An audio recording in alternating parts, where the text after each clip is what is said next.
Hey, welcome to another episode of WP Life. Today I was looking at what I had scheduled for the next couple episodes and kind of just wanted to talk about something else today. I actually wanted to talk about goals and dreams. I don't know, lately, if you watched the last episode, it's talking about motivation, how I spend a lot of time on YouTube lately. And a lot of the videos I watch are actually of dream cars. I'm a big car guy. Dream cars, people who own those cars, and things they do with their supercars, etc., etc. And I was just thinking of these are my dreams, I guess, in one way, and then I have goals, which are like my life goals, and there's a way to differentiate those two. And the way I see it is dreams are things that you never really set out to actually obtain, while goals are something that you actually break down and actually want to obtain.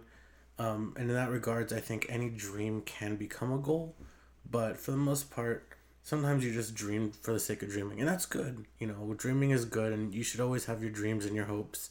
But goals are things that you should actually strive towards. And this is how I kind of been living my life. My goals have always been set out, and I always try to achieve them. And this is how I've been doing it. I take a goal, whatever it might be, and I break it into smaller chunks. So, they say, for example, with like things like weight loss, don't look at the big number you want to lose, break it into smaller chunks, and you'll feel more accomplished along the way.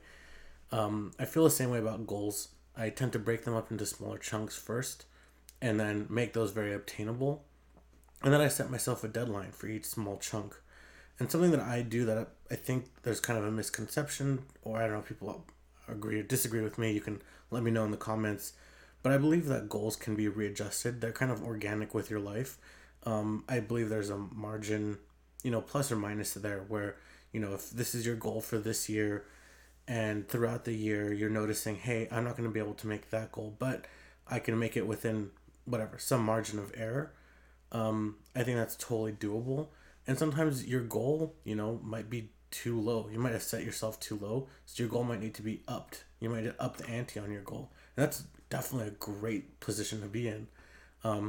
Example is in my life, I had a certain amount I wanted to make in the salary by the time I was age of 30. I got there by the time I was 20, 26 or 27 or so. So I, again, had to keep on upping my goals and where I wanted to be. I wanted to give you an example of something that I'm actually working on towards right now. My larger goal is to make a certain amount per year from a product or a collection of products, WordPress related. So I broke it down this way. Goal one is to actually build the product or whatever it is I want to sell or make money off of. Goal two is actually to make 5% of my target goal within 1 year of launching said product. So basically build the product, and then within that first year also get up to 5% towards of that larger goal. The next one is 20% within 2 years, 50% within 3 years, and then I'm giving myself 5 years to get to that 100%. My X dollar amount is pretty high, so I expect 5 years should be adequate time if I'm obviously successful. And it might be a multitude of products, it might be products and investments and things like that. But my goal is to eventually get to a certain of extra amount of income per year, and that's kind of how I laid out my goals. I don't want to dive too much more into this. These are supposed to be pretty quick. So, how do you guys lay out your goals? Do you guys feel like there's a difference between goals and dreams, like I do? And do you think there's anything bad with that? So, leave all your comments in below in the comment section, and make sure you subscribe to WP Crowd. And I will see you guys next week.